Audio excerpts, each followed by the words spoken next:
बच्चे जो है वो छुट्टियों में जाते थे और गर्मी की छुट्टियों के बाद आके बोलते थे हम यहाँ गए, तो लोग बोलते थे तुमने क्या किया? हमने कहा कुछ नहीं, वही गेहूं काटी, वही बरसीम मंगाया। गांव से आपका भी रिश्ता है, जी जी जी, वहीं से बात करते हैं पहले। बिल्कुल।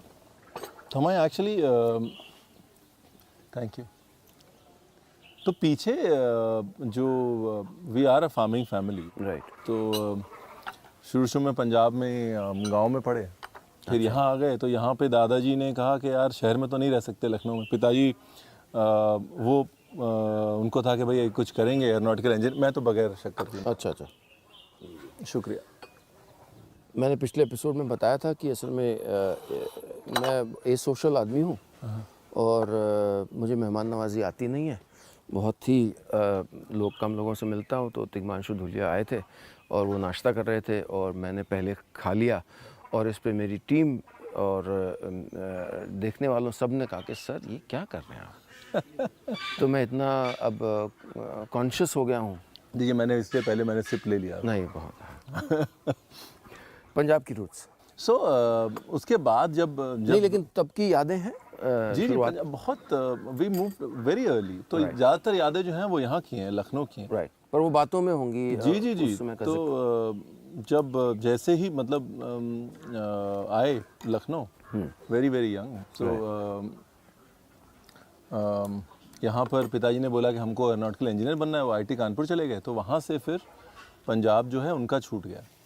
और तो आईटी कानपुर से उन्होंने पहले जो उस समय ये था कि आईटी कानपुर ये वो ज़मीन छोड़ के जा रहे हो, जमींदारों का लड़का, तो उनका भी हुआ। उसके बाद यहाँ पर फिर उन्होंने एचएल लखनऊ में जॉब कर ली। लेकिन उनके लिए रूल ये था कि आप शहर में नहीं रहेंगे।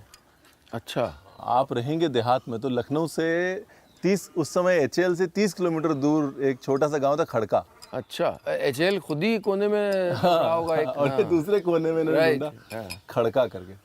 तो वहाँ पर खेती की ज़मीन ली गई। अच्छा, 3-4 एकड़। तो दादाजी फिर आए, बोले हाँ अब ठीक है हम आ सकते हैं। तो बचपन वैसे ही गुजरा, खड़का में ही गुजरा। तो दादाजी कहाँ रहते थे? दादाजी was in the army. Okay. और बाकी फिर पंजाब ही रहते थे। उसके बाद पंजाब में कहाँ? हम लोग का जो गांव है वो रायका कोटला पड़ता है। अच्छा जी। पाकिस्तान से हम लोग आए तो ज़मीन जगह जगह अलॉट हुई थी। तो कुछ सरसे में थी, कुछ रायके कोटले में थी। बाद में फिर कंसोलिडेट करके तो भाई उस समय यही वो उस जनरेशन का काम अनफॉर्चुनेटली वही कंसोलिडेशन ही था, टुकड़े बटोरना। हाँ। तो वो कंसोलिडेट करके उन्होंने इकट्ठी करी। और उसके बाद बस फिर यहाँ पर चालू हो गया खेती का। मुझे अभी याद है कि मतलब लोग बच्चे जो है वो छुट्टियों में जाते थे और गर्मी की छुट्टियों के बाद आके बोलते थे हम यहाँ गए। मेरे लिए गर्मी की छुट्टियाँ 2 चीज़ होती है। एक तो गेहूं की कटाई हो रही होती थी है ना, तो थ्रेशर में पूरे बाल वो गंदे होते थे। और उस समय कंबाइन तो चलती नहीं थी, छोटे छोटे थ्रेशर होते थे। राइट। और दूसरा उसके बाद बरसीम लग जाता था, क्योंकि गाय का चारा होता था। घर में 6 भैंसें थी, 3 गायें थी। तो बरसीम की रखवाली करनी। तो लोग बोलते थे तुमने क्या किया? हमने कहा कुछ नहीं, वही गेहूं काटी, वही बरसीम मंगाया। तो एक वो होता है ना कि बट स्कूल में अच्छे भेजते थे कि भाई चलो। तो ऑड वन आउट थे हम स्कूल। राइट। कि यार तो वो चीज़ जो है वो, बट उस समय रियलाइज नहीं करी उस चीज़ की वैल्यू। कि हमें बहुत गुस्सा भी आता था कि यार क्या है ये यहाँ हो क्या है, वहाँ हो क्या है, वो ताजमहल देख के आए। आप हमको यहाँ ले जाते हो, यहाँ नहीं होता तो पंजाब ले होते, वहाँ पे गेहूं काटते रहते हैं मतलब। You know, but over the years आदमी रियलाइज करता है कि मतलब कहने की बात ही नहीं है कि वो जो वैल्यू है, हाथ से काम करने का जो मज़ा है, और जो मुझे ना बीच में एक सेमिनार हुई, एक बहुत 26-27 साल का था मैं। तो उन्होंने थोड़ा हिप्नोटाइज किया और उन्होंने बोला कि अब हम तुमको वहाँ ले जाएंगे जहाँ के साइट, साउंड, स्मेल तुमको बनाते हैं। Right, we'll take you to a place, go to a place which has made you. और मैं बरसीम के खेत में था यार। मतलब आई कुड लिटरली स्मेल वो बरसीम के फूल, बरसीम की खुशबू, वो एक वो होती है ना। और आई कुडंट बिलीव इट। मैं कहा देखो कहाँ वो, मतलब उसकी रखवाली तब करते थे और कहाँ आज 26 साल की उम्र में थोड़ा बहुत ज़िंदगी में जो कर लिया उसके बाद भी खड़े वहीं हैं। मतलब कुछ it was like you know, तब आदमी रियलाइज़ करता है कि जो पेबल्स ऑन द शोर होता है ना, Yeah. पता नहीं होता कि आप क्या चीज़ उठा के जेब में रख लोगे और कब निकालोगे, 3 साल बाद क्या निकलेगा। सच में। हाँ, वही कि हम जो लोगों से मिलते हैं, जिन जगह जाते हैं, कुछ रह जाता है। जो गाने सुनते हैं,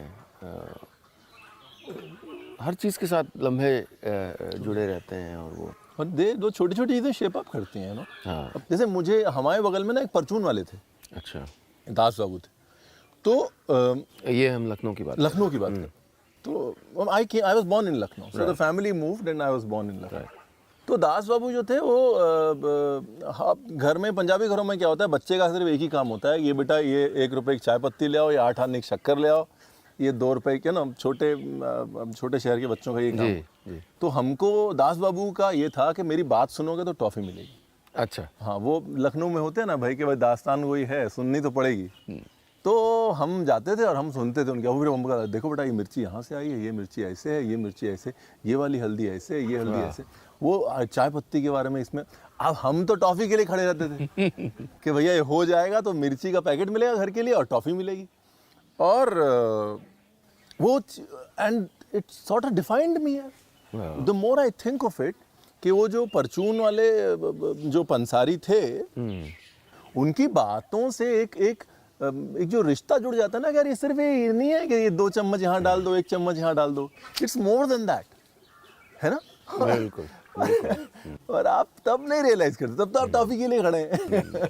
अब रियलाइज करते हैं उस टॉफी की value. What a fascinating person. मतलब एक व्यक्ति जो उन चीज़ों की कहानियाँ बताना चाहता है और इंसेंटिव दे रहा है, बिकॉज एक को सुनने वाला तो जी जी जी। बहुत फैसिनेटिंग।